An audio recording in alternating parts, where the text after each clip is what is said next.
চট্টগ্রামের কৃতি সন্তান হাফিজুর রহমান, রফিকুল ইসলাম, সৈয়দ আহমেদ, মোস্তাফিজুর রহমান, জামাল উদ্দিন, শাহনওয়াজ, মোস্তফা এবং জনাব কফিল উদ্দিন।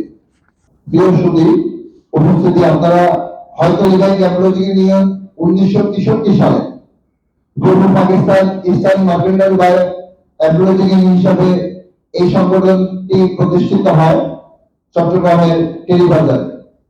চট্টগ্রামের কৃতি সন্তানদের হাত ধরে এই অ্যাপোলজি ইউনিয়নটি প্রতিষ্ঠিত হয়। তারই ধারাবাহিকতায় পূবালীগঞ্জ অ্যাপোলজি ইউনিয়ন চট্টগ্রাম আঞ্চলিক কমিটি সর্বদা কেন্দ্রীয় কার্যনির্বাহী কমিটিকে সহযোগিতা করে গেছে প্রত্যেকটা ব্যাপার, এবং কেন্দ্রীয় কার্যনির্বাহী কমিটির বিভিন্ন সভাগুলোর পাশাপাশি চেষ্টা করছে কাছাকাছি সভাগুলো করার এই চট্টগ্রাম। আপনারা আরো অবগত আছেন, একটা সময় এই চট্টগ্রামের মধ্যে এমপ্লয়ি ইউনিয়ন কর্তৃক মেজবান করা হতো, জলসে জুলসে ঈদে মিলাদুন্নবী পালন করা হতো। আমাদের বিগত কিছুদিন এমপ্লয়ি ইউনিয়নের বিভিন্ন রিটায়ারমেন্টে যাওয়ার পরে এবং এমপ্লয়ি ইউনিয়নটা একটু স্থবির হয়ে পড়েছিল। আমরা বর্তমান কেন্দ্রীয় কার্যনির্বাহী পরিষদ নেতৃত্ব গ্রহণ করার পরে আমরা চট্টগ্রাম কমিটির দিকে নজর দিই এবং চট্টগ্রামে আমরা সফর করি, আপনাদের সাথে মত বিনিময় করি এবং চট্টগ্রামে একটা সুন্দর কমিটি এবং আপনারা আমাদেরকে উপহার দেন। তো এই নিয়ে সম্ভবত আমাদের বর্তমান কেন্দ্রীয় কার্যনির্বাহী কমিটির তৃতীয়বার চট্টগ্রামে আগমন। তৃতীয়বার আগমনের সময়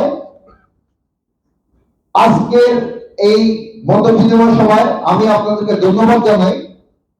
ছোট্ট সময়ের মধ্যে 2 দিন সময়ের মধ্যে আপনাদেরকে আমরা অবগত করছিলাম, আপনাদের সভাপতি মিজান ভাইকে এবং সাধারণ সম্পাদক হেলাল ভাইকে, যে আমরা চট্টগ্রামে উপস্থিত হতে চাই আকস্মিক এবং আপনাদের সাথে একটা মত বিনিময় সভা করতে চাই।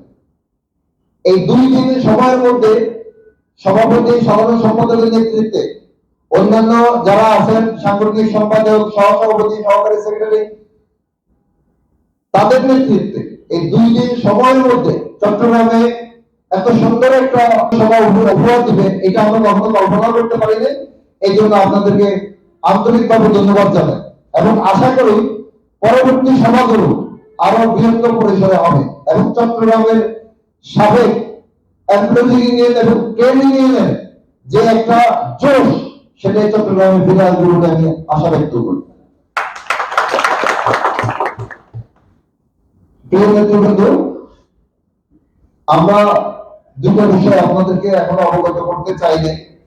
যেহেতু আমাদের সংগ্রামী যুগ্ম সেক্রেটারি জেনারেল দেলোয়ার হোসেন মুফতি উচ্চারণ করে ফেলছে লাইফস্টাইল লোনের বিষয়, তো সেই ক্ষেত্রে আপনাদেরকে আমরা অবগত করি। আমরা সপ্তাহ 10 দিন আগে আমাদের মাননীয় ব্যবস্থাপনা পরিচালক মহোদয়, যিনি বর্তমানে ব্যাংকিং জগতে সর্বশ্রেষ্ঠ ব্যবস্থাপনা পরিচালক এবং সর্বমানবিক ব্যবস্থাপনা পরিচালক, সেটা হচ্ছে আমাদের পূবালীগঞ্জের ব্যবস্থাপনা পরিচালক। আমরা ওনার কাছে যাই যে আমাদের লাইফস্টাইল লোনটা দিয়েছেন উনি কর্মকর্তা কর্মচারীদের, সেই ক্ষেত্রে কর্মচারীদের মধ্যে এবং জুনিয়র অফিসার থেকে নিচের দিকে যারা আছে, এদের যে বেতনের হার এবং এদের যে পূর্বে লোনের হিসাব, এই হিসাব করতে গেলে আমরা 1 টাকাও লোন পাই না। কারণ 5 বছরের জন্য 10 লাখ টাকায় সম্ভবত 20,000 টাকার মতো কাটে। তা আমরা আমাদের মাননীয় এমডি মহোদয়কে উপস্থাপন করে আমাদের বক্তব্যটা, এবং উনি অত্যন্ত ধৈর্যশীলতার সাথে শুনে বুঝে তাৎক্ষণিক উনি এইসবকে নির্দেশনা দেয় যে লাইফস্টাইল লোন 10 বছরের জন্য করার জন্য, 5 বছরের পরিবর্তে 10 বছর, এখন 10 বছরের জন্য লোন নিলে আপনার 10,000 টাকা কাটবে। এতে করে অনেকের বেতনে কভার করবে যাতে লোনটা নিতে পারে। এছাড়াও যাদের 10 বছর চাকরি নাই, তাদের ক্ষেত্রে 59 সাল হওয়া পর্যন্ত যদি 8 বছর হয়, 7 বছর হয়, 9 বছর হয়, তারাও পাবে। আরেকটা বিষয়, ওই দিনে আমরা সার্কুলার অবগত করি, আমাদের যে হাউস বিল্ডিং লোন, আপনারা অনেকে অবগত আছেন, আমরা যারা রেডিমেড হাউস বিল্ডিং লোন নিয়ে থাকি, লোন নেওয়ার ক্ষেত্রে আমাদেরকে, যেহেতু আমরা বেতনযুক্ত কর্মচারী, হয়তো আমরা কেউ 40 লাখ, কেউ 30 লাখ, কেউ 20 লাখ, কেউ 25 লাখ টাকা লোন পাই। তো সেই ক্ষেত্রে আমাদের যে বাড়িগুলো আমরা রেডিমেড কিনি সেটা হচ্ছে শহর থেকে অনেক দূরে। আমরা ওখানে ছোট্ট একটা কুড়ে ঘর কিনে আমরা বসবাস করি পরিবার সহ। তো সেই কুড়ে ঘরটি কিনতে গিয়ে আমাদেরকে একটা সময় আমাদের, এবং পূর্বে ছিল আমাদের ব্যাংকে, যে এই সেমি পাকা বাড়ি এটার প্ল্যান অনুমোদন লাগবে, এটা ডিজাইন লাগবে। তো এই প্ল্যান অনুমোদন এবং ডিজাইন এগুলো করতে গিয়ে বিভিন্ন সরকারি মন্ত্রণালয় ঘুরে এবং আপনার উপজেলা নির্বাহী অফিসারের কাছে, এলজিএবি অফিসারের কাছে গিয়ে দেখা গেছে মোট অঙ্কের টাকা দিয়ে, মাসোয়ারা দিয়ে এই কাগজগুলো এনে আমাদেরকে লোন নিতে হয়। তারা যখন শুনে 40 লাখ টাকা লোন, ওরে বাবা, তা আমাকে কিছু দিয়ে না। এই বিষয়গুলো আমরা আমাদের মাননীয় ব্যবস্থাপনা পরিচালককে অবহিত করার কারণে, এবং উনি তাৎক্ষণিক নির্দেশ দিয়েছেন এই স্যারকে এটাকে যাতে বোর্ডে মেমো হিসাবে আনা হয়। এই স্যারে এটা নিয়ে কাজ করছে এবং এই সম্ভবত এই বোর্ডে মেমো আকারে যাবে। এই বোর্ডে মেমো আকারে গেলে ইনশাআল্লাহ আমাদের এই দুটো দাবি পালন হবে। আমাদের গার্ড বাইরের বিষয়টা দীর্ঘদিন ধরে আমরা কাজ করে আসছি। আপনারা অনেকে অবগত আছেন, এমপ্লয়িজ ইউনিয়ন কখনো নাম ফুটায় না, কারণ এই সংগঠনটা সৃষ্টি 1963 সালে। পূর্ব পাকিস্তান থেকে শুরু করে বর্তমান পর্যন্ত এই সংগঠনটি অলওয়েজ কর্মচারীদের দাবি দাওয়া নিয়ে কাজ করে আসছে।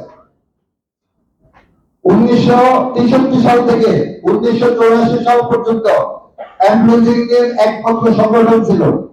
এমপ্লয়িজ ইউনিয়ন একমাত্র সংগঠন থাকার কারণে 1984 সালে পর্যন্ত এমপ্লয়িজ ইউনিয়ন এককভাবে সিবি ছিল। শ্রম আইন যারা জানেন তারা অবগত আছে, কোন প্রতিষ্ঠানে একটি সংগঠন থাকলে অটোমেটিক্যালি সিবি। 1984 সালে এমপ্লয়িজ ইউনিয়ন কর্তৃক বহিষ্কৃত কিছু নেতৃবৃন্দ বের হয়ে আরেকটি সংগঠন গঠন করে। তার এই ধারাবাহিকতায় মোবাইলের দুইটি সংগঠন হওয়ার কারণে 1990 সালে সিবি নির্বাচন হয়। সিবি নির্বাচনে এমপ্লয়িজ ইউনিয়নে প্রত্যেকটা প্যানেলে বিপুল ভোট পায়ে নির্বাচিত হয়, পুরো প্যানেলটা নির্বাচিত হয় এমপ্লয়িজ ইউনিয়নে। তারপর থেকে অর্ধ পর্যন্ত সিবি নির্বাচন না হওয়ার কারণে এমপ্লয়িজ ইউনিয়ন এখনো সিবি। শ্রদ্ধেয় নেতৃবৃন্দ, আমাদের 90 সালে নির্বাচনের পরে 1992 সালে ঠিক নির্বাচনের সময়, 2 বছর অন্তর সিবি নির্বাচনের সময় একজন জুনিয়র অফিসার কোর্টে একটা মামলা করেন, আমি শ্রমিক থাকতে চাই না। ওনার মামলা, যেহেতু একজন ব্যক্তি মামলা করছে, কোন ব্যক্তি যদি চায় সে কোনো রাজনৈতিক দল নাও করতে পারে, এটা এই দেশের স্বাধীন অধিকার সবাই আছে। একজন ব্যক্তির মামলার পরিপ্রেক্ষিতে নিম্ন আদালত রায় দেয় সেটি রিনিউ না করলে হবে। পরবর্তীতে ম্যানেজমেন্টের কিছু কুচুক্তি মহল এই ট্রেড ইউনিয়নটাকে এবং এই কর্মচারীদের সংগঠনটাকে ধ্বংস করার জন্য তারা স্বপ্রণোদিত হয়ে জুনিয়র অফিসারদের বিরুদ্ধে মামলা করে। তারা ট্রেড ইউনিয়ন করতে পারবে না, নামের পাশে অফিসার থাকার কারণে তারা ট্রেড ইউনিয়ন করতে পারবে না। তারা একটা মামলায় জয়লাভ করে। পরবর্তীতে আমরা এটা আপিল করি, যা এখন উচ্চ আদালতে বিচারাধীন আছে। যেহেতু কোন মামলা উচ্চ আদালত থেকে নিষ্পত্তি এখনো পর্যন্ত হয় নাই, সেহেতু সেই নিষ্পত্তি না হওয়া পর্যন্ত junior officer, assistant junior officer, deputy junior officer trade ইউনিয়নের সদস্য হতে পারবে এবং তারা ট্রেড ইউনিয়নের সদস্য এবং ভোটার। 90 সাল থেকে এই পর্যন্ত 6 বার এমপ্লয়িজ ইউনিয়ন সিবি নির্বাচনের চেষ্টা করেছে। প্রত্যেকটা ডকুমেন্ট আমাদের কাছে আছে। এমপ্লয়িজ ইউনিয়ন সিবি নির্বাচন চেষ্টা করছে, যতবারই সিবি নির্বাচনের চেষ্টা করে ভোটার বিষয় নিয়ে সমস্যা সৃষ্টি হয়। বহুবার বৈঠক হয়েছে, শ্রম অধিদপ্তর, এমপ্লয়িজ ইউনিয়ন এবং মালিক পক্ষ, ব্যাংক পক্ষ, কিন্তু কখনো শুরু হয় নাই, বিদায় এখনো পর্যন্ত নির্বাচন হয় নাই। একটি গোষ্ঠী যারা নিজেদের অস্তিত্ব জানে না। আচ্ছা, আপনারা বলেন, কেউ যদি একটা বিয়ে করে, সে যদি ওই স্ত্রীকে তালাক দেয়, আরেকটা বিয়ে করে, আবার ওই স্ত্রীকে তালাক দিয়ে পূর্বের স্ত্রীকে গ্রহণ করে, আবার ওই স্ত্রীকে তালাক দেয়, আবার আরেকটা বিয়ে করে, তার কোন চরিত্র আছে? চরিত্র নাই। তেমনি কতিপয় কিছু ব্যক্তি সবসময় চেষ্টা করে অ্যান্ড্রোজিনকে খাটো করে দেখার জন্য। আরে ভাই, নিন্দুকে অনেক কথাই বলবে, যে কাজ করবে তার ভুল হবে, যে কাজ করে না তার কোনো ভুল হয় না। সে তো ওই যে কাজ করে তার সমালোচনা করে বেড়ায়। আমরা কিছু কিছু জায়গায় শুনি অ্যান্ড্রোজিনের বক্তব্য দেয় বিরুদ্ধে, আমরা হাসি।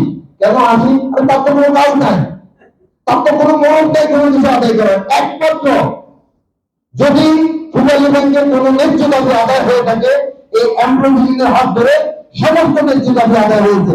একটা দাবি অ্যান্ড্রোজিন ব্যতীত কেউ আদায় করতে পারে নাই, কখনো পারবেও না। কিন্তু আমাদের ব্যাংকে বেশ কিছু বছর আগে গার্ড ভাইদের সাথে আমাদের ম্যানেজমেন্টের কিছু ভুল বোঝাবুঝির কারণে কতিপয় গার্ড ভাই ব্যক্তি ব্যাংকের বিরুদ্ধে মামলা করে ম্যানেজমেন্টের সঙ্গে তাদের একটা দূরত্ব সৃষ্টি করছে। কিছু ব্যক্তির চাকরিও গেছে। সেই ক্ষেত্রে এটা তাদেরকে মামলা করতে কারা প্রলোভন দিয়েছে, এটা পূবালী ব্যাংকের সমস্ত গার্ড ভাই জানে, কর্মচারী ভাইরা জানে এবং ম্যানেজমেন্ট জানে। তো সেই ক্ষেত্রে আমরা দীর্ঘদিন ম্যানেজমেন্টের সাথে কথা বলে গার্ড ভাইদের নাইট শিফট বাতিল করার জন্য চেষ্টা করে আসছি। এখন অনেকগুলো শাখা অটোমেশন হয়ে গেছে, নাইট শিফট বাতিল হয়ে গেছে, যেগুলো হয় নাই এইগুলো আমরা আশা করি এই 2025 সালের মধ্যে কমপ্লিট হবে, যাতে করে গার্ড ভাইরা তাদের পরিবার পরিজন নিয়ে রাত্রে যাপন করতে পারে। দেখা গেছে অনেক সময় একটা গার্ড ভাই ব্যাংকে অবস্থান করতেছে, কোন কোন শাখায় একজন গার্ড থাকার কারণে তার স্ত্রী অথবা তার বাচ্চা মুমূর্ষু থাকে অথবা মৃত্যুবরণ করলেও সে তাৎক্ষণিক তার স্ত্রী সন্তানের কাছে যেতে পারে না, যেটা অত্যন্ত মানবিক শ্রম আইনের দিক থেকে। তো এই বিষয়টা মোটামুটি সলভের আওতাধীন।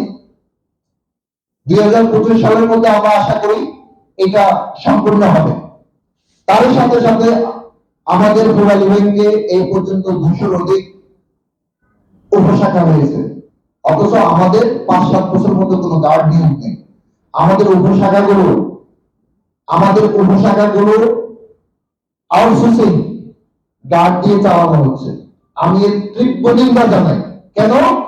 পূবালী ব্যাংক যখন 1984 সালে বিক্রি করা হয়, তখন এই ব্যাংক বিক্রির সময় এই ব্যাংকের মালিক পক্ষ ম্যানেজমেন্টের কাছে একটা বন্ড চুক্তিতে স্বাক্ষর করে যে অলওয়েজ এই ব্যাংক মানবিক ব্যাংক থাকবে, কর্মচারীদের পক্ষে থাকবে এবং গ্রাহকের পক্ষে থাকবে।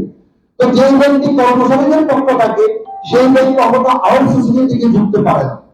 আমরা আশা করব অতি অল্প সময়ে আমাদের পূবালী ব্যাংকের নির্বাহী বিন্দু খুব অল্প সময়ের মধ্যে একটা গার্ড নিয়ে দিয়ে উপশাখাগুলোতে যেগুলোতে গার্ড নাই সেগুলোতে গার্ড নিশ্চিত করবে। 89 দিন ভিত্তিক মেসেঞ্জার স্থায়ীকরণ সর্বপ্রথম এমপ্লয়ি ইউনিয়ন আওয়াজ তুলছে।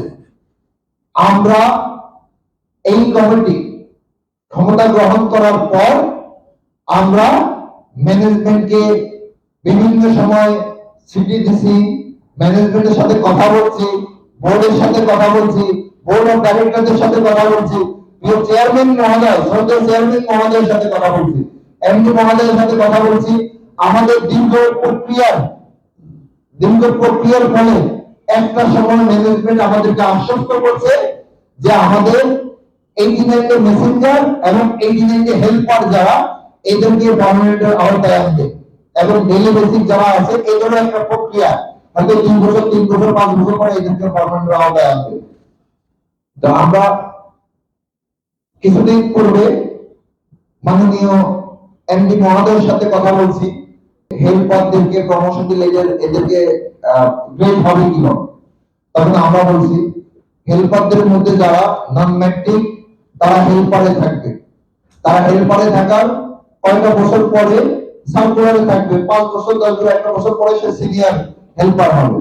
আর যারা এসএসসি কমপ্লিট করছেন অথবা ইন্টারমিডিয়েট কমপ্লিট করছেন, ডেলি বেসিকের হেল্পার যারা আছেন, এদেরকে মেসেঞ্জারে নিয়োগ দেওয়া হবে।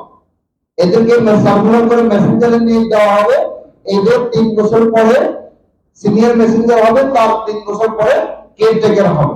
তো আমাদের শ্রদ্ধেয় ব্যবস্থাপনা পরিচালক মহোদয় আমাদেরকে আশ্বস্ত করছেন এবং এটা নিয়ে উনি অলরেডি কাজ করতেছেন, এছাড়াও এটা নিয়ে কাজ করতেছেন যে অতি অল্প সময়ের মধ্যে কিভাবে, যেহেতু বৃহত্তম একটা ব্যাংক এবং প্রায় 1000 হেল্পার 89 মেসেঞ্জার মিলে এদেরকে কিভাবে ধাপে ধাপে পার্মানেন্ট করা যায় এটা নিয়ে কাজ করতেছে এবং আমরা আশা করতেছি ইনশাআল্লাহ 2026 সালের মধ্যে এই প্রত্যেকটা পদের এগেইনস্টে স্থায়ীকরণ হবে ইনশাআল্লাহ। আমরা আরেকটা বিষয় ম্যানেজমেন্টের সাথে কথা বলছি, বোর্ডের সাথে কথা বলছি।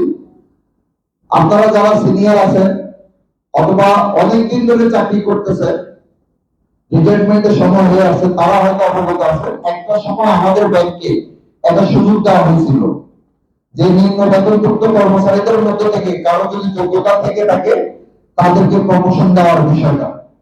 আমরা এটা নিয়ে কাজ করতেছি, আমরা বোর্ডের সাথে কথা বলছি, আমরা এমডি মহোদয়ের সাথে কথা বলছি, আমরা ডিএমডি মহোদয়দের সাথে কথা বলছি যে পোষ্য কোটার মতো একটা সার্কুলার করে নিম্ন বেতনভুক্ত কর্মচারী যারা আছে, যারা স্নাতক কমপ্লিট করেছেন, ডিগ্রি কমপ্লিট করেছেন, মাস্টার্স কমপ্লিট করেছেন, এদেরকে একটা নামমাত্র একটা পরীক্ষা নিয়ে, একটা ভাইভা নিয়ে এদেরকে যাতে প্রমোশন দেওয়া হয়, সেই ক্ষেত্রে সে হতে পারে গার্ড হতে পারে, সে ড্রাইভার হতে পারে, সে কেয়ারটেকার হতে পারে, তাদেরকে যাতে একটা গ্রেড উন্নতিকরণ করা হয়। তো ইনশাআল্লাহ আমরা এটাও আদায় করে ছাড়বো।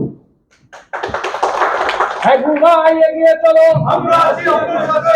ভাই এগিয়ে চলো, আমরা আছি আপনার সাথে। দুনিয়ার মজদুর এখন লড়াই করো, এখন লড়াই করো, দুনিয়ার মজদুর। নিম্ন বেতনভুক্ত কর্মচারী অনেক আছে যারা স্টাফ ওয়েলফেয়ার ফান্ডের মেম্বার না। আমাদের 89 মেসেঞ্জার ভাইরা, 89 হেল্পার ভাইরা, ডেলি বেসিক হেল্পার ভাইরা, আমরা যারা পার্মানেন্ট আছি, আমরা স্টাফ ওয়েলফেয়ার ফান্ডের মেম্বার। আমরা অসুস্থ হলে, আমাদের পরিবার পরিজন অসুস্থ হলে ব্যাংক আমাদের একটা কন্ট্রিবিউশন করে চিকিৎসা খরচ দিতে। কিন্তু আমার অস্থায়ী ভাইরা এটা থেকে বঞ্চিত। এটা থেকে বঞ্চিত, এটা হচ্ছে আইনের কারণে বঞ্চিত। তা আমরা যেহেতু পুরানো ব্যাংক বললাম এটা মানবিক ব্যাংক,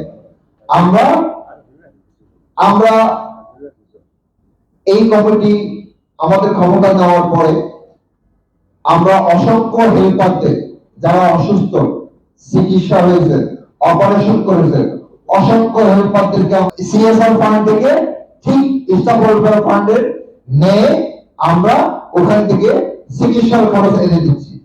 শুধু তাই না, আমরা যারা আছি স্থায়ী কর্মচারী, তাদের সন্তানরা উপবৃত্তি পায়। এসএসসি, এইচএসসি, স্নাতক পাস করলে একটা উপবৃত্তি পায় রূপালী ব্যাংক থেকে। যেহেতু আমাদের অস্থায়ী কর্মচারীরা বাইরে পায় না, সেই ক্ষেত্রে আমরা প্রত্যেকটা জনকে আমাদের নির্দেশ দিচ্ছি, আমাদের নেতৃবৃন্দদেরকে আমরা নির্দেশ দিয়েছি যে আপনারা প্রত্যেকটা জনকে খবর নেবেন আমার কোন কোন হেল্পার ভাইয়ের ছেলে মেয়ে, কোন হেল্পার বোনের ছেলে মেয়ে, ছেলে মেয়ে এসএসসি তে জিপিএ 5, জিপিএ 4 পেয়েছে, তারপরে স্নাতকে পেয়েছে, এসএসসি তে পেয়েছে। এগুলো আপনারা একটা দরখাস্ত, প্রত্যেকের নামে নামে একটা দরখাস্ত আমাদের কাছে পাঠাবেন। আমরা এই দরখাস্তটা এমডি মহোদয়ের সাথে কথা বলে আমরা এই উপবৃত্তির ব্যবস্থা করে দেব। ইতিপূর্বেও আমরা অনেক উপবৃত্তির ব্যবস্থা করে দিয়েছি, আমরা কখনো ডাকডোর বাজাই না। আরে ভাই, আমার দায়িত্ব তো কর্মচারীকে দিয়ে কাজ করা, আমাকে বেতন দিচ্ছে কর্মচারীকে দিয়ে কাজ করা, আমাকে চেয়ারে বসাইছে কর্মচারীকে দিয়ে কাজ করা, তাদের কর্ম করবো কেন? আমার চাকরি কেন? কার্যালয় এবং আঞ্চলিক কমিটির কাছ থেকে আমরা শুনতে পাই যে নিম্ন বেতনভুক্ত কর্মচারীদের সাথে বাজে ব্যবহার করা হয়, কোনো ম্যানেজার গালিগালাজ করা হয়, কোনো নির্বাহী মনে করে তার বাসার কাজের ছেলেই না। আমি ওইসব নির্বাহী বা ওইসব ব্রাঞ্চ ম্যানেজারের বিরুদ্ধে তীব্র নিন্দা এবং নিন্দা জানাই যে এটা কারো পৈতৃক সম্পত্তি নেয় ব্যাংকটা। আপনিও কর্মচারী, আমিও কর্মচারী, আমার হেল্পার ভাইও কর্মচারী, সবাই কর্মচারী। আপনি বড় কর্মচারী, আমি ছোট কর্মচারী।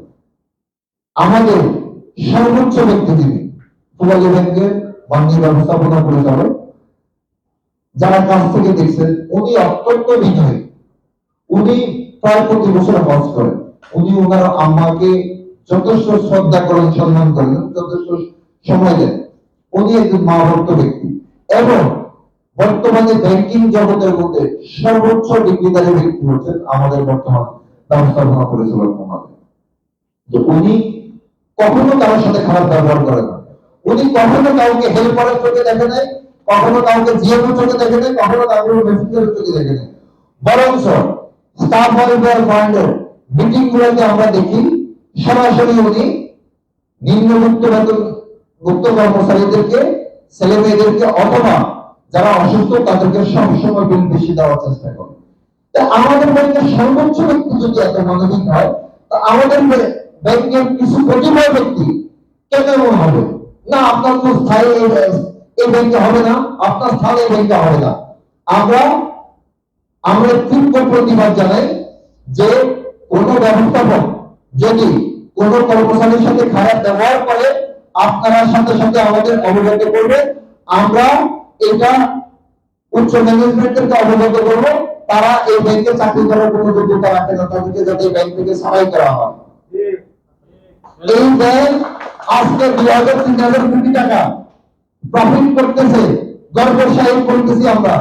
আমার যদি যে গার্ড পাই উনি যদি গেট খুলে না দেন, আমার যে হেল্পার উনি যদি ব্রাঞ্চ ক্লিন না করে, আমার যে মেসেঞ্জার উনি যদি সহযোগিতা না করে, এই আমাদের যে অফিসাররা ওনারা যদি ফিল্ডে কাজ না করে, আজকে পূবালী ব্যাংক এই অবস্থানে দাঁড়াতে পারে। 9টি ব্যাংক দেউলিয়ার পথে, সেই ক্ষেত্রে পূবালী ব্যাংক ইনশাআল্লাহ 3000 কোটি টাকা প্রফিট করবে। এই প্রফিটের হার নিম্ন শ্রেণী থেকে এমডিসার পর্যন্ত প্রত্যেকের শ্রমদান অবদান আছে। আমি আশা করব যদি এই চট্টগ্রাম, বৃহত্তর চট্টগ্রামে অঞ্চলের কোন ম্যানেজার, কোন ব্যবস্থাপক কারোর সাথে খারাপ ব্যবহার করে থাকেন, ব্যবহার করে থাকেন, কোন স্টাফের সাথে আজকে থেকে মনে মনে তওবা করে নেন, ভবিষ্যতে আপনি আর এটা করবেন না। যদি ভবিষ্যতে কখনো এটা করেন আর আমাদের কাজে আসে, আমরা ভোট পর্যন্ত যাবো, আমরা দেখবো আপনি কিভাবে ভুয়া জানাতে পারেন।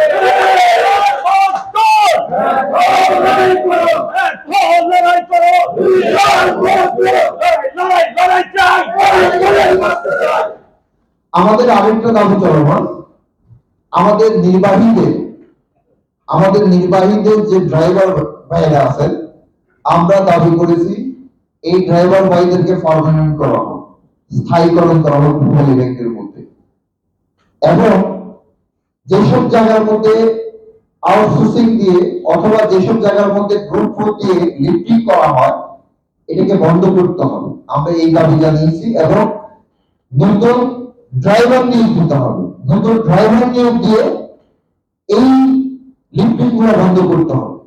তা আমরা আশা করি ইনশাআল্লাহ এটাও ম্যানেজমেন্ট আমাদের সাথে একত্র পোষণ করবে এবং আমরা এই দাবিটা ইনশাআল্লাহ আদায় করে যাব যে আমাদের পূবালী ব্যাংকের সমস্ত সেক্টরে স্থায়ী কর্মচারী থাকবে, স্থায়ী প্যাসেঞ্জার থাকবে, স্থায়ী কেয়ারটেকার থাকবে, স্থায়ী গার্ড থাকবে, স্থায়ী ড্রাইভার থাকবে।